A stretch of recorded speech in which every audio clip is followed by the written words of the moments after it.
We have to see if she will steal the show. Definitely she will steal the show. She will. So 3 bedrooms is the size of your studio. Yeah, exactly.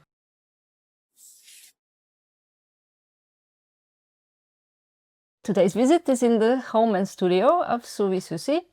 And thank you for having me. Welcome. And also the dog, Sally. Yeah, Sally's there as well. We might hear some sounds. Yeah, she might come and give her, I don't know, performance also in the camera later. She's welcome to do that. Yeah.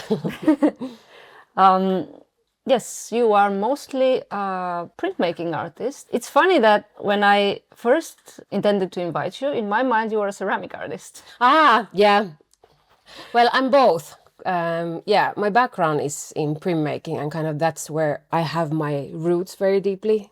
But then somehow like working with paper and then it led into working with ceramics. So now I work with paper and ceramics. So printmaking and yeah, installations, sculptural. It's an interesting combination of mediums because the paper is so fragile and so, you know, somehow softer. Yeah. Then there's the ceramic. Yeah, and I think that that's exactly why the ceramic came into the picture, because I was always working with the kind of like with paper and I loved it kind of like how porous it is and how it absorbs color. What you can do with that, but I wanted to work also more spatial. I was going to that direction all the time, but I wanted to have something like a lot stronger in my hands. So that's how ceramics kind of came into the picture. Yeah, definitely. I would like to know more about how everything came into the picture. But maybe we can start with actually the space that we're in. Yeah. It's not a first that I am in a studio and home Mm-hmm. at the same time, but your setup is kind of unique. So we are actually on the second floor of your house. Hello. Yeah. Hello. There she is. Joo. Tuu tänne näin. Mä tonne noin sinun on paikka. Oo siellä. Hyvä. No. Okay. If we just ignore her, she will calm down. Yes. Eventually. Yeah.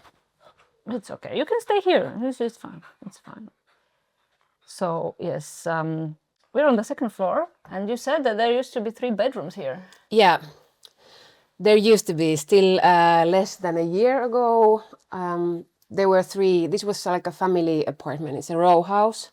So upstairs used to be 3 bedrooms, but then I took down all the walls between, and then now it's just a one common space. So 3 bedrooms is the size of your studio. Yeah, exactly. Yeah. Do you know how many square meters, more or less, it is? Maybe it's like 45 altogether. Maybe I'll take her for a moment. Just look. Noni. Well, you did say she's a baby, so. She is a baby. We have to see if she will steal the show. Definitely she will steal the show. She will.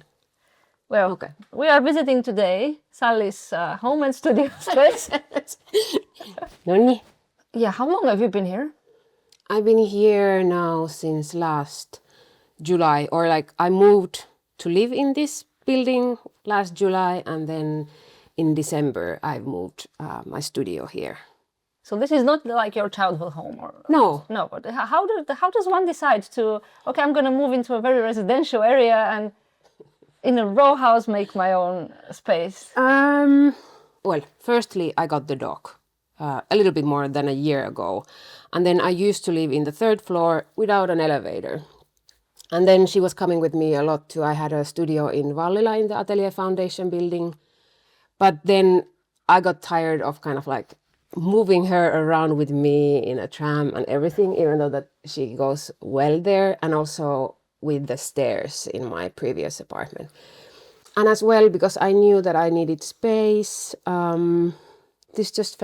it was like a weird coincidence in many ways that I got into this place. And I love like all kind of greenery. It's so important for me, like the nature.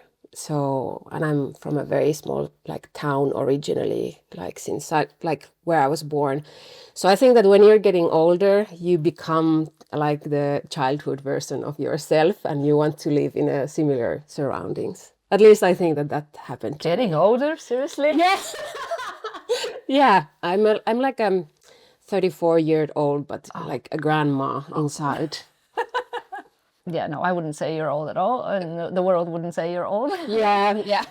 But of course, like everybody would get the desire to be close to nature, especially in Yes. Finland. So yeah, totally Yes. Yeah. understandable.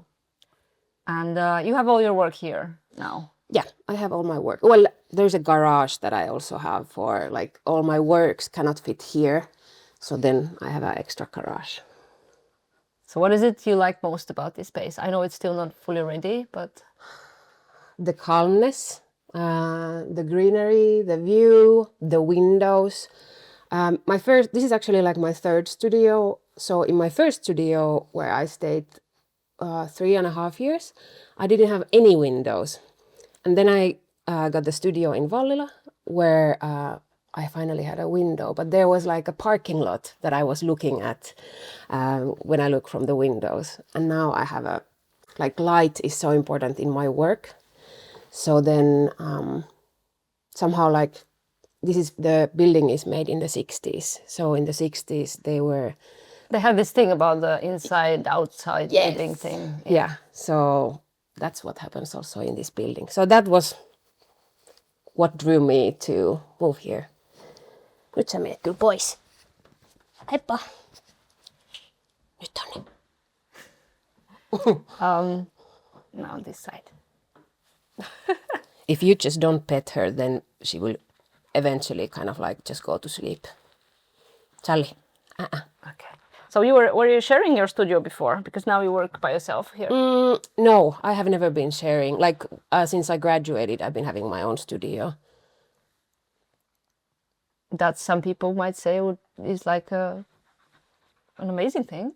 Yeah, well, the first one was it was a lot smaller and without windows for 3.5 years. So, but for me, I'm super sensitive for kind of, well, as I said, for the views and sounds and all kind of. So then I love to have that kind of calmness and knowing that no one can come and kind of disturb me while something that I'm, in the creative process. So you don't miss having other artists around? Well, there's actually like the Myllypuro atelier kind of village nearby.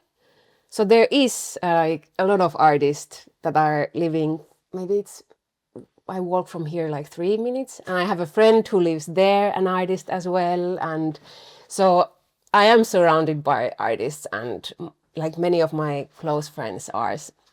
So I feel like I still get to have this community feeling. And I'm a person who also like, I want to be alone, but then also I reach out for people quite easily. And was this part of the reason why you chose this place specifically? That because there were other people there? Yeah.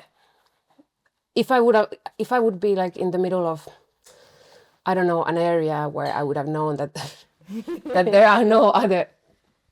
This makes too much sound, Sally. That there's no any artist around, then I would have felt isolated, and then I would have, because it is important to have this feeling that there are other like creative people working at the same time. So yeah, it was important. Off topic, was the Myllypuro Artist Village? Were there like 10 houses or something like? There's like maybe. I think I've been there once. Yeah, maybe it's like 20, but it's this kind of black row house, and they have these beautiful studios. Yeah, kind of like half of the apartment. Carl, who was a guest in the podcast. Okay. Yeah, they are so. Yeah, but you saw the studios are amazing. It was pretty great. Yes. Yeah. Yeah, but it's just few minutes. Because I had a vague memory that this is maybe somewhere in the area that he was also, but I wasn't sure. But yes, I guess it is. Okay. Yes. Why do you want my hand? She wants to play with you. Sally. Is it easy to work with her around? Yeah. Like she knows how I work, and like, I don't know, she's super easy, just very, very excited one. But yeah, it is easy to work around, like with her. She's still a kid, right? She's not even a She's teenager yet. yeah, she's a kid. Let's go back maybe a little bit to how you even started. Like how did you grow up? Like, did you think you would be an artist when you were a kid? Yeah, I'm originally from this small village called Nilsia, which has like 6,000 people and nothing. Well, very small village. So I used to always draw and do everything by hand, kind of like since I was kid, and also like these kind of after school hobbies that I had was always to go and paint or like this kind of after school art school.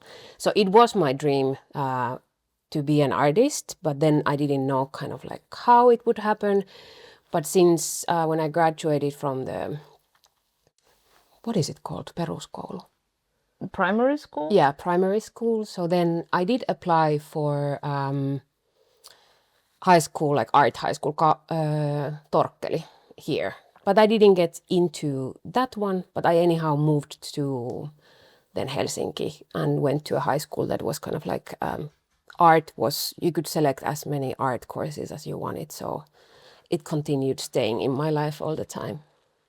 So you went to kind of an art high school? Yeah. And then did you go straight to the academy or? No, well, kind of still like in the high school, I was wondering like if it's possible for me to make something in. I was also thinking of this, that should I get some kind of other like professional teacher was something that I wanted to be a geology teacher at one point also, but Geology? yeah, I loved rocks and still do, because I was a bit afraid of like, I was all the time just that the art was something that was so like important to me and close to my heart, but still there was doubts. But then after high school, I had few years when I was just working, and then nothing else was kind of like making me excited other than art. So I applied to Pekka Halosen Akatemia. It's like the same level as high school, but that was a 3-year education that I did before going to Kuvataide Akatemia. So then after high school, there was like 10 years of studying art. Wow. Yeah. And what were you working at the time? Between, Yeah. I was a waitress. I used to work I was a waitress all the time during high school. I was 16 when I moved to Helsinki, so I was always working like to make a living as a waitress. Oh my before. goodness, Yeah. that's so tough for a teenager. Yeah, now that I think, yes, but then there was a strong will of wanting to live here and The independence thing. yeah. Yeah, how did your family take the kind of, well, maybe it was not news, but like the fact that you said, okay, I'm going to be an artist now? There was no kind of doubt. It was so essential for me. Everyone knew and everyone saw me growing up always doing it. So then there was nothing like, It was just natural. yeah, it was very natural.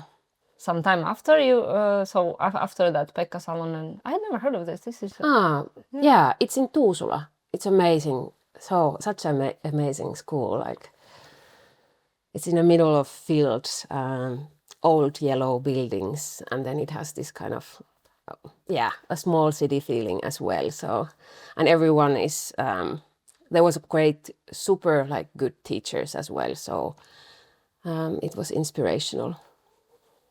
nice. And then you started studying. What did you study as a bachelor? In Kuvataide, in the Academy of Fine Arts, and I was in the printmaking department. So, and also I was in the printmaking department for my master studies. So, but I focused on printmaking, but I also took courses from like performance courses, painting, sculptural, maybe most like painting and printmaking. Yeah, of course. I mean, everybody, when you start studying, you want to Yeah. test things out in different media and everything. Yeah, that's totally probably how it goes for most people. Yeah.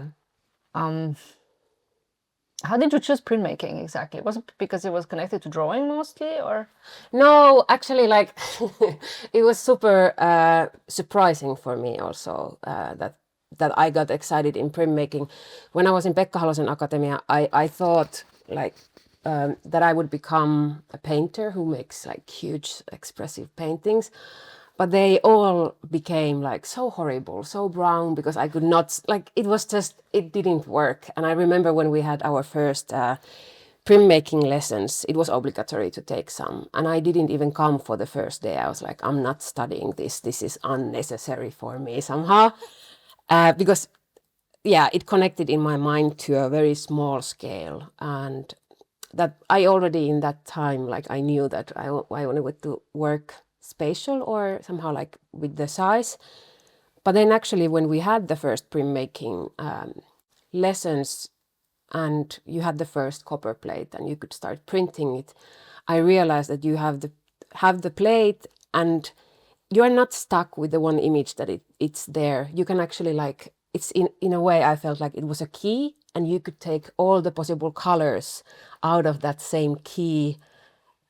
I don't know, it was just like very magical for me. Like, you can get all these million versions of this little thing and it can start to create something very big from small pieces. And I think that, well, in my work now, you can see always are these like pieces start to build something big. So that's why I also said like, I see the connection, how I work with ceramic also coming from printmaking. Yeah, this is something I really loved about your work. I love works that are built from smaller modules, kind of, Yeah. or pieces that are very similar to each other, and then you see a new thing coming up. Yeah. Yeah. So yeah, I can see how this repetition now that you have comes from the printmaking, because there's so much of it there as well already. And so you did your master's and then I graduated in 2020. And yeah, I already like, I was during my studies, I was also all the time having a lot of exhibitions, like some of that the school was arranging, but I was also arranging many with my friends and applying for like some exhibition spaces. It was a lockdown when I was about to graduate that year, so I got very like, you could not go to the school at that time. That was the worst time to be a student, I think. Yeah, so then I had to like very quickly get my own studio, and also like I had already exhibitions coming in Forum Box with few friends. So then I think that also like, yeah, making exhibitions has been always like big part of my practice, also like by when I was studying. So then it just continued naturally when I graduated. So I already kind of like had that thing going on. So I continued having exhibitions, working in my studio. You said it didn't have any windows. Was it like a basement somewhere? No, it was an old like a bank building. So it had a big common space, but it was made into small boxy like boxes. Yeah. So, but it didn't have any windows. So I was kind of like in the middle of it. It was quite cheap. So what do you do now? At the moment, I am, because, well, it was quite recently when I moved here, so I'm also making the studio to be able to work here. I started to do already some. I'm planning things for the future, just arranging things, and also like collecting now energy after like the past years have been quite intense. I can see, like now I can see that there has been many, as I said, many exhibitions and things going on. So now I'm also just kind of like having a moment when I'm slowly cooking and just doing things for myself and applying things. Having multiple exhibitions in a short amount of time, definitely you need to step back and breathe. Yeah. After that. And you were also Young Artist of the Year some year? Last year. Last year. Oh, yes. Okay. Yes. Yes, for whoever wouldn't know about this, Finland has this Young Artist of the Year every year. Yes. And it's for people under 35. 35, yes. Yeah. So that's a great achievement. Thank you. Yeah, it was amazing opportunity to make to be nominated in that way and getting that grant and being able to make such an exhibition in Tampere Art Museum. So that was also like the last year I was just making. I had a book also that was made together with the exhibition. So there was like these big projects going on. So yeah. You can tell me something about this work, Johan. This was one of the works that I had in Tampere Art Museum. It's part of a set of work called Collectors. So this is actually a work that has been like collecting extra ink that has been going through Japanese paper. So it's kind of like all the leftovers are there. So it tells a story of how things were made. Do you have preferences from like printmaking or ceramics or somehow? Or is it up to the moment of how you feel? Yeah, it's up to the moment. If I've been working a long time with paper, then it just comes this kind of craving that I want to work with ceramics. And that's also another thing, like it's a bit tricky to... I had a kiln, but it could not fit in the stairs up here. So now I'm also arranging that to try to find a new kiln that is smaller or finding an extra space where I could put it. But also it depends on the exhibition or the space that I'm working. Like if I know, it depends a lot in the space, what I've been given, that what kind of works I can and could make. Now, I forgot to mention, now I'm having like, in the autumn, we are making together with Inma Herrera and Roma Auskalniite, good friends of mine and great artists as well. So we're making an exhibition in Lithuania. And for example, now that we are making it there, it's a very interesting space, but it has to be like travel light. So now I'm also working with something that I'm making with paper, and it is just like something very temporary that it's for the exhibition, maybe mounted in the space and use it, and then taken down. So like the circumstances also affect of which material I choose. Yeah, I remember I saw your exhibition in Galleria Sculptor. Now that I saw pictures of it afterwards, there were some paperworks there too. Yeah. But I remember only the ceramics. Yeah. Somehow. I mean, they were very central there. Yeah, they were. And it was also like kind of, in that moment, I had been going more and more working with ceramics. And I also had this feeling or idea of how I want to work with that space. And I knew that I wanted to have that, that kind of materiality specifically in that space. So materiality is very important. Yeah, it is. And just kind of like what material I've chosen to use, I always want that the material can have its own voice present in a way that you can see how it reacts for my touch, or if it makes in the kiln weird kind of wrinkles or whatever. I want that can be seen, because I somehow in those moments I feel like there is something like it's just not me, and that there's something else that is affecting. And also like in the sculpture exhibition, I had this like thought in my head all the time, like I want that the voice of the material or the voice of the artworks can be also like somehow very present. So then there was a work called Unhurried that was made out of little ceramic balls on the floor. So there was a sound also. It was my first sound word, actually. So it was the sound of what kind of sound the balls made when I was touching them in the studio. So it was there. I have forgotten the sound part. Yeah. Honestly, but yeah. It was very calm and like meditative, like, well, the sounds that ceramic make, this kind of... I mean, even just visually, they're very calming, because there are these multiples of... Yeah, like it has its meditative... I always feel like I want to have this sense of calmness and concentration in my work. Maybe because I'm not very calm person myself. I've been wondering, like, I had a problem at one point, like, why my works are so minimalistic and so calm, because I feel like I'm a bit all over the place often. And then I thought that maybe that's because that's what I really need. You're calming yourself through that. Yeah, exactly. And also what I really enjoy is like either it's visiting like a beautiful space, a church, old, like, just if it's a great architecture or great artworks that somehow make you stop and make you be still. So those are also the ones that speak to me a lot. So yeah. So calmness is somewhat of a theme in your work. Yeah. What else is your work about? Well, I think also that the collaboration between me and the material, that it's already one theme that I'm just like investigating and having it shown.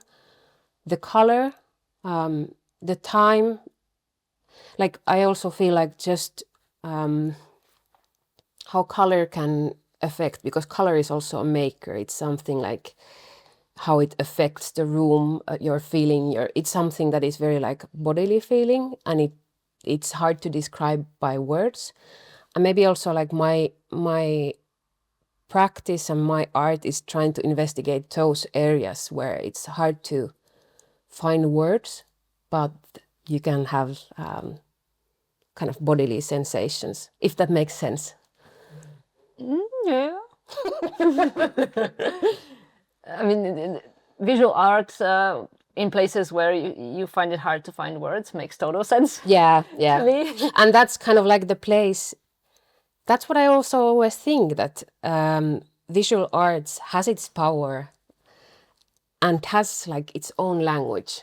Then it cannot be anywhere else than in itself. So somehow I think that I'm in this extreme of that. I have hard times like working with words, because I feel like they are already like frames, and they already make, like, if I say few words, it already like creates in your head like how you will perceive. And because we like live in this world where we want to know and understand, like we want to be clever and be able to say something snappy. So that's why I love that when there's not words, so you become a bit like, it feels uncomfortable even. And that's what I think that is very lovely and calming, if you let yourself kind of like be with that. How do you deal with grant applications then? Yeah. Yeah, well, yes. Another thing that I've been also having hard time is exactly this, because words are also needed. Like, of course, we need to, the theme can be itself that it is like the voice of the artwork, what it is, and how it works in the space and how it like connects with you. But how, when there is not this kind of outside theme that can be somehow taken, well, but then this is what I write in my applications, just what I'm saying to you now, that I find that it's important that there is this kind of working, and that this is like the quietness itself, it's important. No, I understand totally, because I'm also struggling with words generally. Yeah. And even this podcast is a way for me to verbalize things a bit better. But and I am also like super interested in verbalizing, and I have a lot of talks like with my friends, like co-artists, that what are these things about what we are making, or why to make art itself. I think that those are already like big themes that are engraved into the work. So it's not that I don't want to communicate. Like, I can communicate as an artist, and as a person we can talk, but then somehow the artwork, I would like that it can work by its visuality and tactility, materiality. Just the existence has a power. I think that is more like, now it's more old school. I think that before there was also this the aura of the artwork thing. What? The aura of the artwork. Yeah, that there was more trust in, also that there is something holy or special or power. Do you think that might be coming back now with all the? I think that there is more like all the non-physical works. Yeah, and I think that there is something also like. Well, for me, I also feel like somehow the artworks are some kind of a spirit, or there's some kind of a power. So I think that this kind of softness I would maybe describe it as a soft value itself, that it's also coming now. So if they're spirits, are you like summoning them? I'm not, but when I'm working, that's what I'm also like when I'm repeating things and I start to make some kind of a form, then I just make, even though that I'm the one making decisions, I am artist and I'm making, it's not just that it's something random that is happening. Like, of course, I'm all the time curating, but it's also then when things starts to repeat, I start to see that there is some kind of forms or maybe this kind of visual noise that starts to happen, like with the small pieces that I could not imagine myself, that the only way to even have that existing is for kind of like dedicating that time and being in that meditative process. So in those moments when I start to see that, okay, this like thing starts to happen, I feel like there is some kind of like a spirit of art coming. Do you involve your friends or family somehow in your work? What do you mean by that question? That's very open. Like okay, well, as a topic or this, I don't have. No, but I do. Yeah, I do talk with my friends about like kind of where the works are going, or when making an exhibition of like how do they see, or to have this kind of discussion. Are you comfortable with talking with them throughout the whole process when you're making something, or because I know there are some people who prefer to keep the first parts to themselves before parts to myself. You also like that? Yeah, I think that there is a point when things starts, like I have to have the feeling of where it's going, and also like when you start something, it's so vague or it's somehow so random feeling, and because my works are about the material, and so then there has to be the material that we are talking also, or the space where the work will be. But yeah, I have my closest friends that we share thoughts often. And how does your process usually go? Do you have some sort of a pattern of how you work, like how it starts, then how it develops and all that? Or yeah, it's also kind of like very organic how it happens. So now I also think that in the Tampere exhibition, I made a lot of works with collage, wood,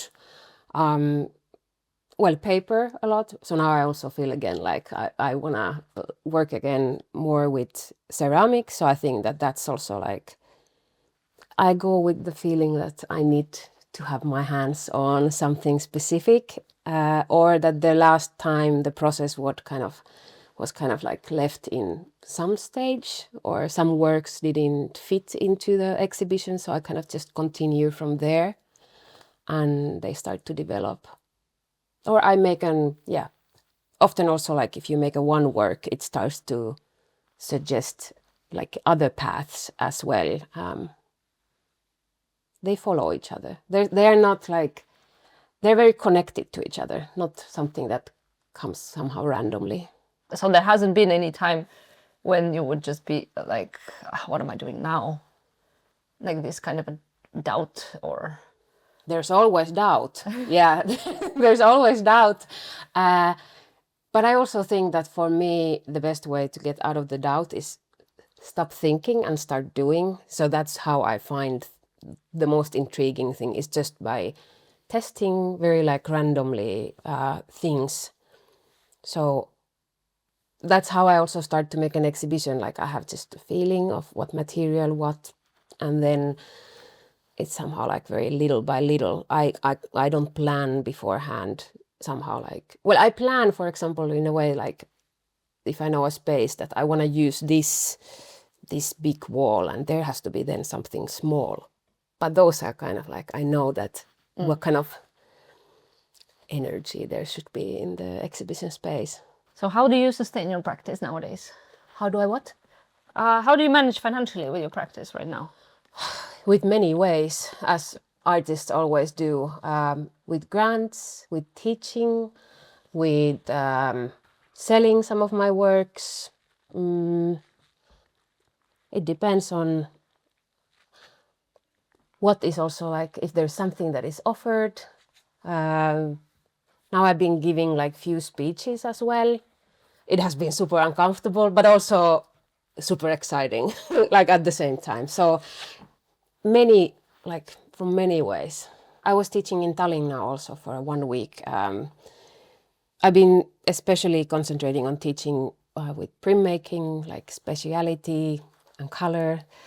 That is something that, and also woodcut. And I really, I love to have that kind of chat with the other future artists and I don't know, to be having that kind of possibility to. Are you teaching in university level or high school? University level, yeah. That I've heard it's pretty refreshing always. Yeah, it is. It's super intensive, and then it's nice to hear everyone else's thoughts and how people work, and it's like nice to be able to give myself, and I also get a lot from those sessions. What's your favorite printmaking technique? Woodcut and monoprint. So you definitely prefer to have something like doing something with the hands more. Yeah. Like yes, yeah. It's essential.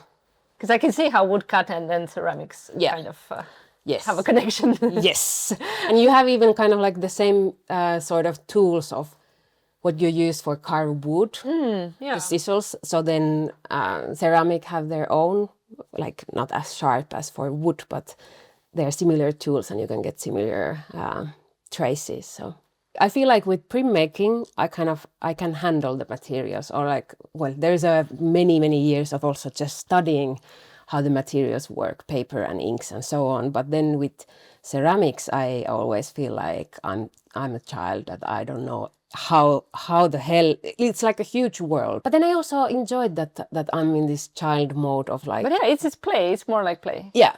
And then I also kind of make very limited palette of like, I have few clays that I really like, some pigments, and I'm making kind of like my own mixtures. So then I'm also like, okay, I don't need to know everything. I can work in this kind of frame. Yeah. Of course, and I think that applies to any medium. Yeah, really. Exactly.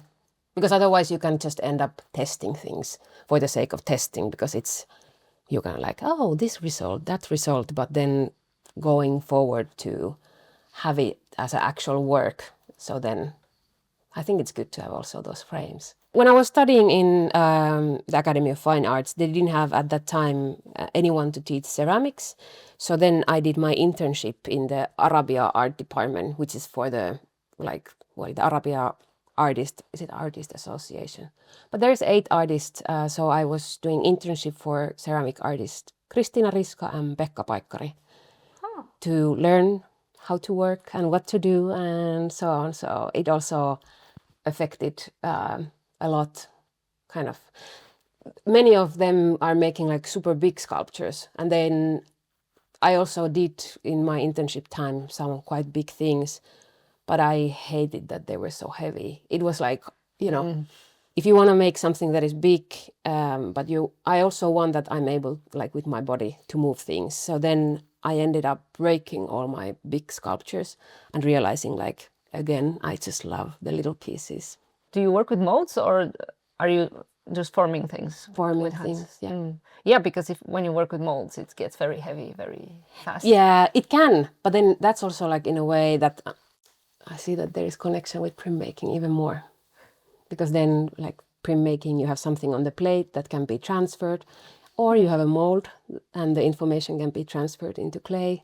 So maybe in the future, it will become in my frame, the molds. I wonder how they're going to connect in the end. It's like more integrative way. Yeah, the two. So what's your usually your way of working?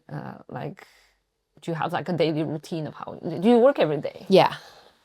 I'm a person who needs systems and routines. So I usually work like from 10 to 5.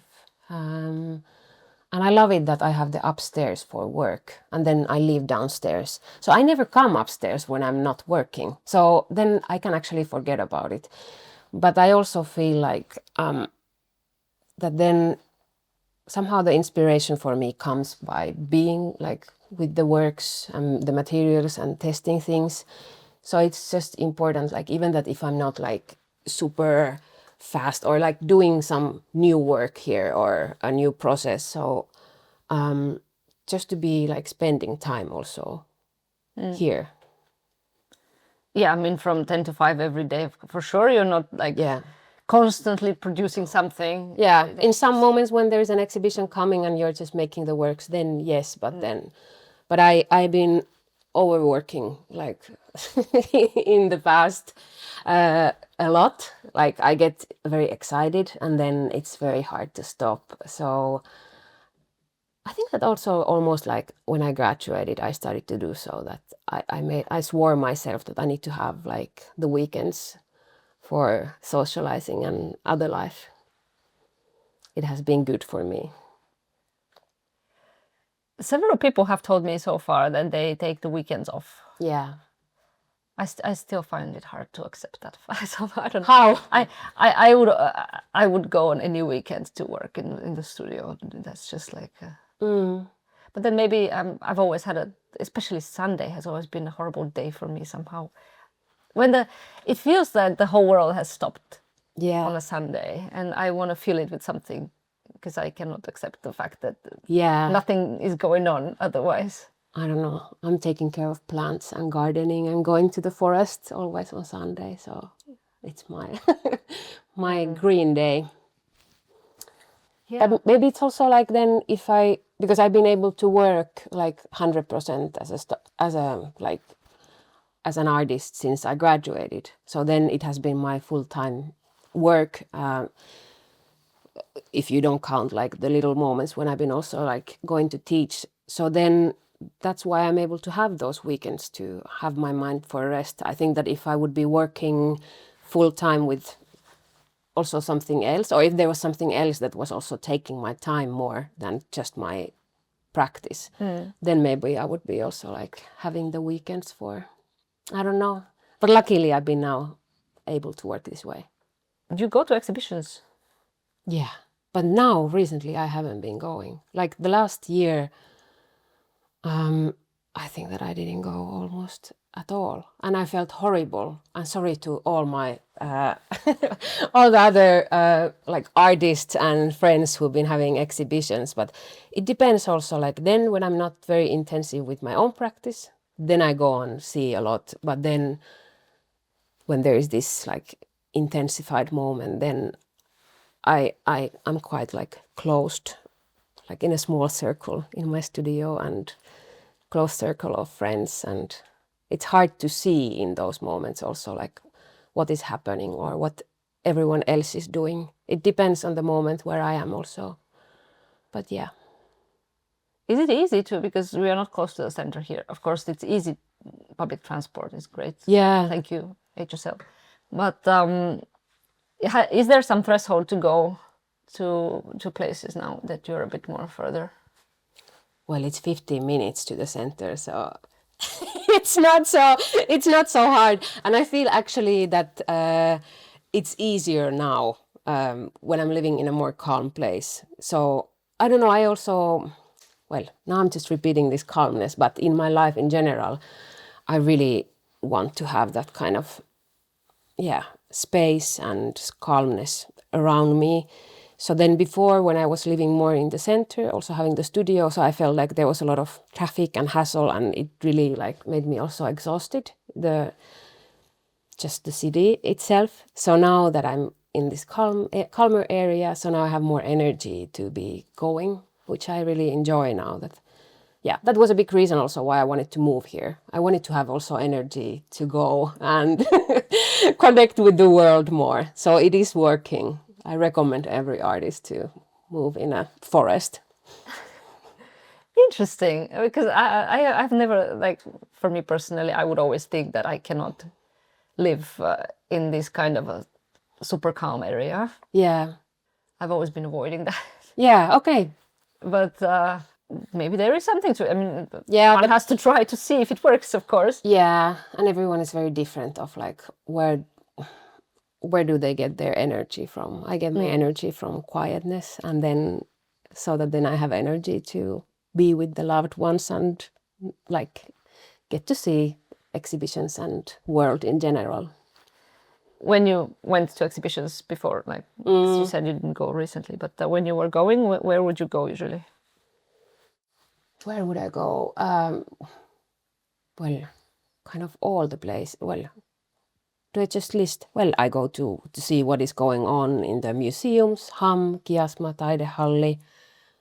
I go to see exhibitions in Anhava, sculptor, painters, printmakers. They're quite close to Sinne. They're like this path. So when you go to see, it's like to see them all in one go. Yeah, and Not it's all, but like many. Just have a like weekend afternoon with a friend and kind of like stroll around the city and go and see. So what are some other places of inspiration for you? You said that the forest around you is good for you and doing well. Well, I think that the nature is the biggest in all the ways, kind of like either it's something like nature close by here, but also like if I go abroad, I never want to go to big cities or like to have a city holiday. I want to go places where I can see kind of mountains and to be hiking and well, I have a big love for Spain, so usually it's kind of like maybe I go once a year to Spain somewhere. Like the nature and the culture is amazing, and I think that is also like it's something like very contradictory. Like Finland, so like super calm, and then in Spain, like I love the calmness, but then it's also like in Spain everything is like so extra. And I love also like speaking Spanish and being extra. Like I get to have that side of, yeah. So Spain in general, Finland, anywhere in the nature. And home. Home inspires. I'm a home person and gardening. I'm a boring person. That's what I'm coming like to have the knowledge now, but I'm happy to be boring in this way. No extreme go outs. I get the feeling that this idea of the artist as the bohemian is also a little outdated somehow. Or I mean, of course, there are people who prefer to have that kind of life, and there always have been and will be. Yeah. Well, I think that there's always going to be this kind of like very bohemian artist, but I also feel like when you are making actually like, especially in Finland, when you're making exhibitions, you're in charge of everything. When you're making it, like the works, the transportation, writing everything. So there's so much work. Like, I don't know how the hell you can do being an artist if you would be very bohemian. I like probably others can, but I just see that maybe when you're working professionally, there's a lot to do, and yeah, you're committed to it. So then you want to like also. It's not only the making of the work itself and getting the exhibitions, but then it's like managing all kinds of things to the side. Yeah, but it's so funny. Like I think that all my kind of like friends or like many that we're always discussing is like, yeah, I went to the Lapland to hike, and now I'm learning how to canoe or how to cook or something. I don't know. I also like, I love it that it's this way. Or at least in my circles, like it happens to be like people that are very committed, traveling a lot also to make exhibitions abroad. So I also see it as a commitment. What are some artists that you like their work and